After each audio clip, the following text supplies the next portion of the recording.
Allotropy is the property of an element to be able to exist in two or more forms within the same physical state. These different forms of the elements are called allotropes.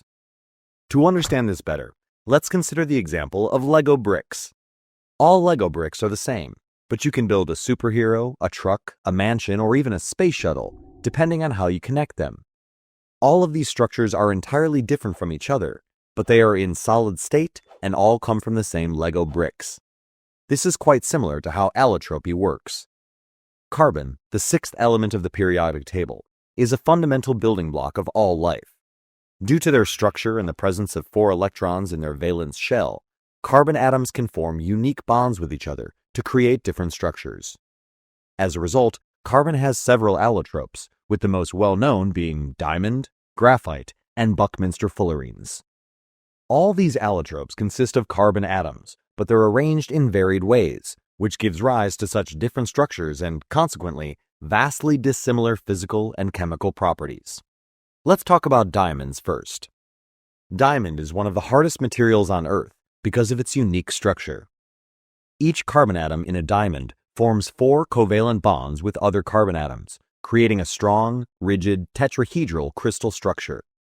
This arrangement makes diamonds virtually indestructible under normal conditions. In fact, smaller diamonds are used to cut larger diamonds for various purposes, including manufacturing diamond jewelry and industrial processes. Next up is graphite, which, in terms of its physical properties, is quite the opposite of diamond. It is slippery and soft because its carbon atoms form flat hexagonal rings that create layers. These layers are spaced far apart, so they don't form covalent bonds. Instead, they're held together by weaker forces, known as van der Waals forces, which allow the layers to slide over each other, making graphite a soft substance. The lead in pencils is a common example of graphite, which is well known for how easily it breaks. Graphite is also used in batteries, brake linings, and lubricants. Next on the list is Buckminsterfullerene, which falls into the broad category of Fullerenes. Fullerenes contain carbon atoms connected to each other by single and double bonds, resulting in the formation of partially closed or completely closed meshes with fused rings of 5 to 7 atoms.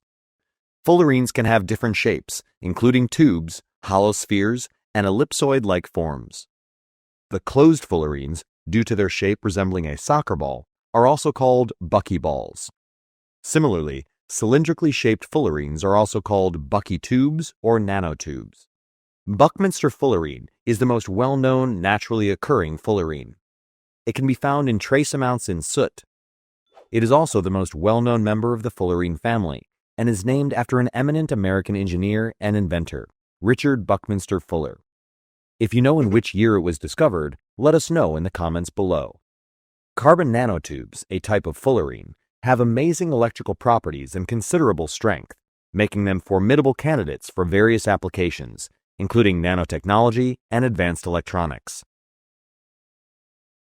Then there's amorphous carbon, which lacks a crystalline structure and does not arrange itself in a neat, repetitive pattern. Despite being less predictable, it is incredibly useful in processes like filtration and in the production of electrodes and ink. Additionally, some researchers consider Lonsdaleite, also known as hexagonal diamond, to be an allotrope of carbon. It has a hexagonal shape and forms under extreme pressure conditions, such as those found during meteorite impacts.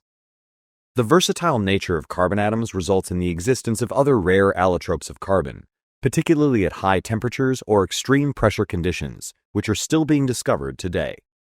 Overall, the numerous varied allotropes of carbon exist due to the various ways in which carbon atoms can bond with each other, similar to how countless structures can be built using Lego bricks that are entirely different from each other.